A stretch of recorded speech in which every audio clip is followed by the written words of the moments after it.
Hi FF lovers, welcome back to my channel. Video को शुरू करने से पहले आप लोग प्लीज़ मेरे चैनल को लाइक शेयर सब्सक्राइब और कमेंट जरूर कर दीजिएगा। तो चलिए आज का पार्ट शुरू करते हैं। लास्ट पार्ट में हमने देखा था कि वी को पता चल जाता है न्यूज़पेपर के थ्रू कि वांग जी की शादी फिक्स हो चुकी है। अब इस न्यूज़ को पढ़ने के बाद थोड़ी देर के लिए तो वो एकदम फ्रीज हो जाता है, लेकिन कुछ देर के बाद जेनचेंग उसके शोल्डर पे अपना हाथ रखता है तो वो अपने सेंस में वापस आ जाता है। अपने सेंस में वापस आने के बाद कुछ सेकंड्स के लिए तो वो कुछ नहीं करता, लेकिन कुछ सेकंड्स के बाद उसके फेस पे एक नॉर्मल सी स्माइल आने लगती है। जेनचेंग जैसे ही इस स्माइल को देखता है तो वो थोड़ा सा कंफ्यूज हो जाता है और वो विंग से पूछता है कि तुम क्यों हंस रहे हो? क्या तुम वांग जी की शादी को लेके शॉक्ड नहीं हो? विंग बोलता है शॉक्ड नहीं। तो वी फिर से बोलना स्टार्ट करता है और बोलता है हम दोनों पहले ही जानते थे कि ऐसा एक ना एक दिन ज़रूर होगा, लेकिन ये सब कुछ इतनी जल्दी होगा मैंने कभी नहीं सोचा था। मुझे लगा था कि मैं 7 साल के बाद वांग जी के साथ जितना चाहे उतना टाइम स्पेंड कर सकता हूँ, लेकिन शायद हमारी डेस्टिनी ऐसा नहीं चाहती थी। जेनचेंग उससे फिर से बोलता है क्या तुम अब कुछ नहीं करोगे? क्या तुम इस सब को ऐसे ही होने दोगे? वी बोलता है तुम्हें क्या लगता है, क्या हम कुछ भी कर लेंगे इसके बाद हमारी फैमिलीज मान जाएंगी? मैं जानता हूँ कि वांग जी को भी फोर्स किया गया होगा उसके अंकल के एंड से, और तुम्हें क्या लगता है तुम्हारी मॉम इस सब के लिए मान जाएंगी? हम दोनों पहले से ही जानते थे ऐसा सब कुछ होगा, लेकिन हम लोग फिर भी इस रिलेशनशिप को कंटिन्यू किए हुए थे सिर्फ इस बात को सोच के कि जब तक हम दोनों एक साथ थे हम दोनों खुश रह सकते हैं। और वैसे भी हम दोनों पहले ही एक दूसरे से प्रॉमिस किए हुए थे हम अपने रिलेशनशिप को सबकी ब्लेसिंग्स के साथ स्टार्ट करेंगे। अगर एक ही इंसान भी हमारी इस रिलेशनशिप से अनहैप्पी होता है ना, तो शायद हम भी अनहैप्पी ही रहेंगे लाइफ टाइम। तो अभी जो हो रहा है उसे होने देते हैं। मेरे लिए इतना काफ़ी है कि मेरे पिछले जितने भी साल वांग जी के साथ गुजरे हैं ना, वो बहुत ब्यूटीफुल थे, बहुत जॉयफुल थे। मेरे लिए इतना काफ़ी है। आगे जो भी वांग जी का डिसीजन होगा मैं उसमें उसका साथ दूंगा। ये कहते हुए विंग अपने आंखों में से आंसू को कंट्रोल कर किए जा रहा था। वो नहीं चाहता था कि वो अपने भाई के सामने रोए या वो इस बात को लेके एक भी आंसू बहाए, क्योंकि ये सब बातें शायद वांग जी को पसंद ना आए। वी जेनचेंग से रिक्वेस्ट करता है कि क्या वो उसे कुछ टाइम के लिए अकेले छोड़ सकता है। जेनचेंग को अपने भाई के लिए चिंता होने लगती है। वो ना बोलने ही वाला था, उससे पहले ही वी उससे बोल देता है कि टेंशन मत लो, मैं इस रूम में कुछ भी उल्टा सीधा नहीं करने वाला हूँ, मैं बस कुछ टाइम अकेले रहना चाहता हूँ, अगर तुम चाहो तो। जेनचेंग उसकी इस रिक्वेस्ट को मान लेता है, क्योंकि वो भी जानता है कि अभी उससे कुछ टाइम के लिए अकेले छोड़ देना ही बेहतर था। इसलिए वो रूम से बाहर चले जाता है और उसकी डोर को लॉक कर देता है। अब जेनचेंग रूम से बाहर जा चुका था। वी कुछ सोचने लगता है और थोड़ी ही देर में वो अपने फ़ोन को अपने हाथ में लेता है और किसी का नंबर डायल करता है। अब सामने वाला इंसान कॉल को पिक करता है और वी उससे पूछता है वांग जी कैसा है। सामने वाला इंसान उसे आंसर करता है कि वांग जी अभी बिल्कुल भी ठीक नहीं है, और वो उसे बताता है कि 3 दिन पहले की नाइट में क्या हुआ था। यानी कि वो वी को ये भी बताता है कि कैसे वांग जी को उसके अंकल ने स्लैप किया था। इस बात को सुनते ही वी के तो हार्ट के जैसे मिलियंस ऑफ पीसेस हो चुके थे। उसे अच्छे से याद था वांग जी उसे हमेशा कहा करता था कि वो बचपन से ही ओबीडिएंटल रहा है, आज तक उसे कभी किसी ने पनिशमेंट नहीं दी। अब विंग के आंखों में आंसू आने लगते हैं। वो उन्हें वाइप करता है और फिर से जेओजिन से पूछता है क्या वो अब ठीक है। जेओजिन बोलता है कि शायद है भी और नहीं भी, क्योंकि वो नहीं जानते कि वो कैसा है, क्योंकि पिछले 3 दिनों में वांग जी ने अपने भाई से भी ज़्यादा कोई बात नहीं की थी। इस पे फिर से जेओजिन बोलता है क्या आपने उससे बात की? तो वी उससे बोलता है कि नहीं, पिछले 3 दिनों से मैंने भी उससे कोई बात नहीं की है।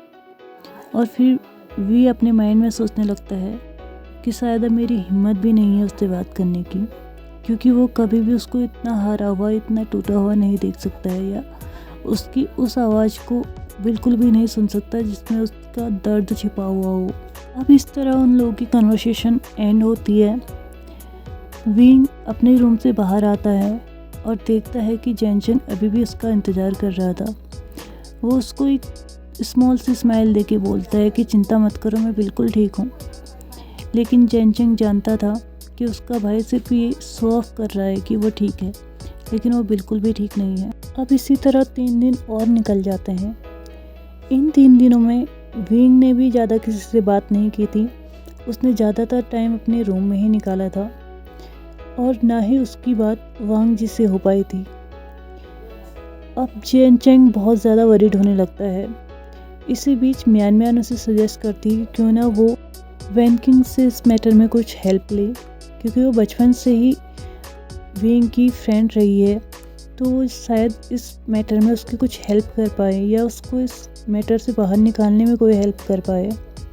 जेनचेंग उसके सजेशन से एग्री करता है। इस वक्त नाइट का टाइम था, तो जेनचेंग को नहीं लगता है कि ये टाइम सही रहेगा वैनकिंग से बात करने का या उससे कोई भी हेल्प लेने का। तो वो बोलता है कि वो कल सुबह उससे बात करेगा। अब सुबह हो जाती है। सुबह होते ही सबसे पहले जेनचेंग वैनकिंग से बात करता है और वैनकिंग उसकी हेल्प करने के लिए हाँ बोल देती है। थोड़ी ही देर में वैनकिंग विंग को कॉल करती है और बोलती है कि वो उससे मिलना चाहती है। बहुत टाइम से वो लोग मिले नहीं हैं, तो वो आज उससे मिलना चाहती है। विंग नहीं चाहता था कि अब और कोई उसके लिए वरीड हो, तो इसलिए वो मान जाता है और वो बोलता है ठीक है, हम लोग उसके हॉस्पिटल के पास वाले रेस्टोरेंट पे मिलेंगे। और वो उससे थोड़ा सा टीज करते हुए बोलता है कि आखिरकार उसे पार्टी भी तो लेनी है उसके डबल बोर्ड सर्टिफाइड होने की खुशी में। वैनकिंग को ऑलमोस्ट 10 साल से ज़्यादा हो चुका था डॉक्टर का कोर्स करते करते, और वो अभी डबल बोर्ड सर्टिफाइड हो चुकी थी और वो अभी फिर से अपने ट्रिपल बोर्ड के लिए तैयारियां कर रही थी। तो फिर वो भी इस बात के लिए एग्री करती है कि ठीक है। अब अगले आधे घंटे के बाद वो दोनों ही वैनकिंग के हॉस्पिटल के नियर जो भी रेस्टोरेंट था उसमें मिलते हैं। वो वहाँ पे जाके अपने लिए फूड ऑर्डर करते हैं। वो दोनों अपना खाना खाते हुए बातें भी किए जा रहे थे। वैनकिंग आसानी से समझ जाती है कि आज वीवू जान के जो फेस पे स्माइल है वो एकदम फेक स्माइल है। वो सिर्फ कोशिश किए जा रहे हैं हंसने की, लेकिन वो अपने दिल से हंस नहीं पा रहा है या वो खुश नहीं है, और कोई हो भी कैसे सकता है इस सिचुएशन में। अब अचानक उन लोगों की बातें चल ही रही थी कि वैनकिंग को वॉमिट सा फील होता है और वो सडनली दौड़ते हुए सीधे वॉशरूम की तरफ जाती है। विंग भी उसके पीछे वरीड होकर भागने लगता है। थोड़ी ही देर के बाद वैनकिंग वॉशरूम से बाहर आती है। विंग ने जब उसका फेस नोटिस किया तो ऐसा लग रहा था वो काफ़ी थकी हुई थी, जबकि अभी तक उसने अपना काम शुरू भी नहीं किया था। वो सीधे हॉस्पिटल गई थी, थोड़ी देर रुकी थी और सीधे उससे मिलने के लिए रेस्टोरेंट में आ चुकी थी। इस बीच उसने कुछ काम नहीं किया था, तो वो इतना थक कैसे गई। फिर से वो लोग अपने टेबल पे जाते हैं। जैसे ही खाना स्टार्ट करते हैं, वैनकिंग को फिर से वॉमिट फील होता है और फिर से वो वॉशरूम की तरफ दौड़ जाती है। इस बार विंग अपनी ही चेयर पे एकदम फ्रीज बैठा हुआ था और उसी डायरेक्शन में देख रहा था जहाँ वैनकिंग जा रही थी। थोड़ी देर के बाद वैनकिंग फिर से लौटती है और विंग उसको अपनी बड़ी बड़ी आंखें दिखाते हुए बोलता है कि क्या हुआ है, तुम ठीक तो हो ना। तो वैनकिंग बोलती है मैं बिल्कुल ठीक हूँ, लेकिन वी को उसकी बातों पे विश्वास नहीं होता और वो उसके हाथ को पकड़ के बोलता है कि तुम मुझे अभी के अभी सच बताओ, क्या हुआ है, क्या कोई मेजर इशू है। तो वैनकिंग बोलती है ऐसा कोई बहुत बड़ा इशू नहीं है, एक्चुअल में वो प्रेग्नेंट है। इस सेंटेंस को सुनते ही विंग सरप्राइज्ड हो जाता है और वो डायरेक्टली वैनकिंग को कॉन्ग्रेचुलेट करता है। इसी के साथ विंग को याद आता है कि आज तक वैनकिंग ने कभी उसको उससे बॉयफ्रेंड से नहीं मिलाया था। तो विंग उससे बोलता है कि तुम मुझे अपने बॉयफ्रेंड से कब मिला रही हो। इस बात पे वैनकिंग स्ट्रेट तरीके से उसको रिप्लाई करती है कभी नहीं। विंग बोलता है क्या मतलब है तुम्हारा, मैं तुम्हारे बॉयफ्रेंड को खा नहीं जाऊंगा, मुझे उससे मिलना है। वैनकिंग बोलती है तुम उससे नहीं मिल सकते, क्योंकि वो आउट ऑफ कंट्री है। तो विंग बोलता है ठीक है, जब वो वापस आएगा मैं तब उससे मिल लूँगा। तो वैन किंग बोलती है मुझे नहीं पता वो कब आएगा, और आएगा भी या नहीं मुझे इससे भी कोई फ़र्क नहीं पड़ता। विंग टोटली शॉक्ड हो चुका था। वो बोलता है कि तुम ऐसा क्यों बोल रही हो। तो वैन किंग बोलती है मुझे इस बेबी के बारे में 1 हफ्ते पहले ही पता चला है, और उसका बॉयफ्रेंड उससे 1 महीने पहले ही ब्रेकअप करके आउट ऑफ कंट्री जा चुका है, और मुझे नहीं पता वो आएगा भी या वहीं पे रहेगा। इस बात पे विंग उससे बोलता है क्या तुम इस बेबी को अकेले पालने वाली हो। इस बात पे वैन किंग बोलती है कि मैं इस बेबी को अवॉइड नहीं करना चाहती। विंग उससे पूछता है कि तुम अकेले इस बेबी की जिम्मेदारी ले कैसे सकती हो। तो वैन किंग उससे बोलती है कि मैं इस बेबी की मदर होने वाली हूँ, तो मैं इसकी अकेले रिस्पॉन्सिबिलिटी ले सकती हूँ, और वैसे भी मैं एक डॉक्टर हूँ तो मुझे इतना ज़्यादा कोई प्रॉब्लम नहीं होगा। उन दोनों की कन्वर्सेशन ऐसे ही चलती जाती है, और फाइनली विंग कन्विंस हो जाता है उसकी इन बातों से कि वो अकेले ही इस बेबी को पाल सकती है। उन दोनों की बातें पूरी होने के बाद वो अपने अपने घर को चले जाते हैं। वैन किंग भी अब बहुत थका थका सा फील करने लगी थी, तो वो भी सीधे अपने घर चले जाती है। अब विंग भी अपने घर पहुंच चुका था। जेनचेंग और म्यानम्यान उसे फिर से देखते हैं, और वो नोटिस करते हैं कि उसके मूड में अभी भी कुछ ज़्यादा चेंजेस नहीं आए थे। ये रात भी निकल जाती है। नेक्स्ट मॉर्निंग जेनचेंग फिर से किसी को कॉल करता है। ऑलमोस्ट 15 मिनट बात करने के बाद वो विंग के पास आता है और उससे बोलता है कि तुम्हें अभी के अभी अपने कॉलेज जाना होगा। विंग को समझ भी नहीं आता कि उसे ऐसा क्यों करना है, क्योंकि उसका कॉलेज कब के ख़त्म हो चुका था और उसको वहाँ जाने का कोई रीज़न भी नहीं पता चल रहा था। लेकिन उसे लगता है शायद जेनचेंग का कोई काम होगा, तो इसलिए वो बिना कुछ कहे जाने के लिए तैयार हो जाता है। वो अपना फ़ोन लेता है, कार कीज देता है और वो कॉलेज के लिए निकल जाता है। कॉलेज के गेट के अंदर जैसे ही वो एंटर करता है तो उसे बहुत सारी मेमोरीज़ याद आने लगती हैं। वो अंदर जाते रहता है और अपनी मेमोरीज़ को याद करते रहता है। अभी वो असेंबली पॉइंट के आधे में ही पहुंचा था कि उसे सामने बेंच में बैक फेस किए हुए कोई बैठा हुआ दिखता है। विंग अपने फ़ोन को अपने पॉकेट से बाहर निकालता है और डायरेक्ट जेनचेंग का नंबर डायल करता है। जेनचेंग जैसे ही कॉल रिसीव करता है तो विंग उससे बोलता है तुमने ये सब कुछ क्यों किया है जेनचेंग। जेनचेंग अपनी हैवी वॉइस में बोलता है मैं तुम्हारे लिए इससे ज़्यादा कुछ और नहीं कर सकता था मेरे भाई। आई एम सॉरी, तुम्हारा भाई होते हुए भी मैं तुम्हारी कोई हेल्प नहीं कर पा रहा हूँ। जेनचेंग उससे बोलता है कि तुम्हारे आने वाले जन्मदिन के लिए तुम इसे अब मेरी तरफ से एक छोटा सा तोहफा समझ सकते हो। हाँ, ये इतना बड़ा नहीं है कि तुम्हें लाइफ टाइम खुशी दे सके, लेकिन कुछ टाइम के लिए तुम शायद बहुत ज़्यादा खुश हो सकते हो। अब विंग की आंखों में आंसू आने ही वाले थे। वो उन्हें कंट्रोल करते हुए बोलता है thank you so much जेनचेंग।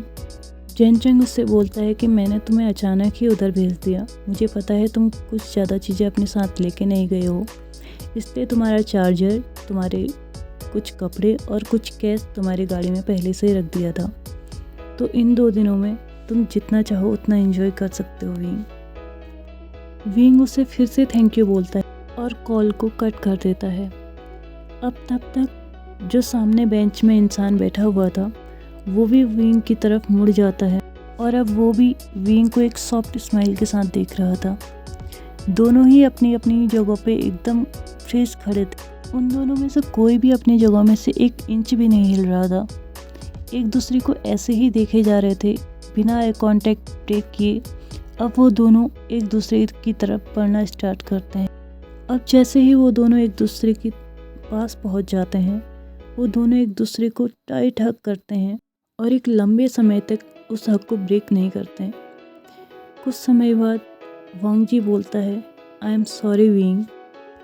Wing बोलता है किस बात के लिए सॉरी लेंजान। अब वांग जी कुछ और नहीं बोल पाता। विंग समझ जाता है कि वो ऐसा क्यों कर रहा है, या वो अब कोई कुछ क्यों नहीं बोल रहा है। वो दोनों ही कुछ समय ऐसे ही खड़े रहते हैं। कुछ टाइम बाद वो अपने हक को ब्रेक करते हैं और एक दूसरे के फेस को ऐसे ही देखने लगते हैं। अब विंग उससे बोलता है लेंजान, हमारे पास सिर्फ 2 दिन है। वांग जी उसकी बात को समझ चुका होता है। वो मुड़ता है और बेंच से अपने बैग को उठाता है। अब वो जैसे ही मुड़ के चलने ही वाला होता है, वो थोड़ा सा डिसबैलेंस हो जाता है। वो अपने आप को बैलेंस करने के लिए और सपोर्ट के लिए विंग को पकड़ता है, लेकिन उससे पहले ही वो दोनों फ्लोर पे गिर चुके थे। वांग जी जैसे ही ग्राउंड पे गिरता है तो उसे फील होता है कि वो ग्राउंड पे नहीं था। उसकी लिप्स पे भी कुछ सॉफ्ट सी चीज़ थी और वो अपनी आइज़ को खोल के देखता है तो उसके नीचे विंग था और उस दोनों की लिप्स एक दूसरे के साथ अटैच थे। कुछ देर बाद ऐसे ही रहने के बाद वांग जी विंग से बोलता है, क्या तुम्हें हमारा फर्स्ट किस याद है? विंग उसे आंसर करता है, वो भूलने लायक नहीं है लांजान। अब वांग जी उठ जाता है और विंग को भी उठने में हेल्प करता है। वो दोनों डिसाइड करते हैं कि वो दोनों आज फिर से अपने फेवरेट प्लेस पे जाएंगे और पूरा दिन वहीं बैठे रहेंगे।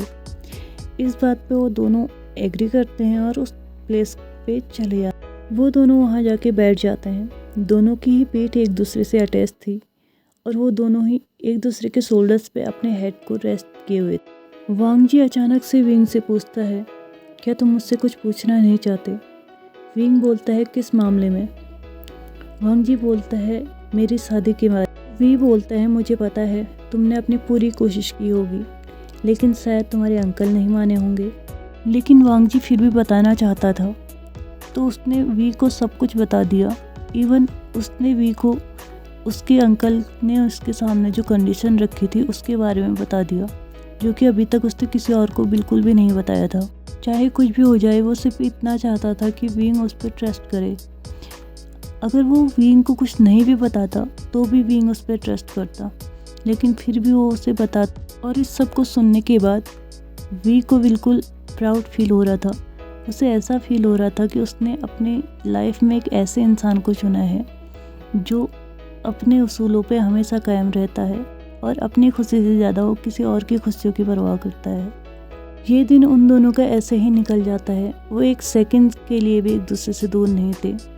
वो दोनों वांग जी के अपार्टमेंट जाते हैं।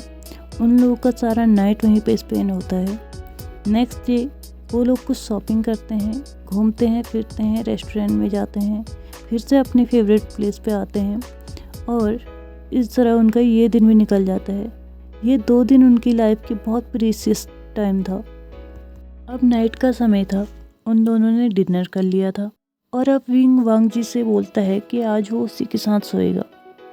इस बात पे वांग जी भी डिनाई नहीं करता है और वो भी मान जाता है। वो दोनों ही वांग जी के रूम में जाते हैं और कडल करते हुए सो जाते हैं। मिडनाइट ऑलमोस्ट 2 बजे हुए थे।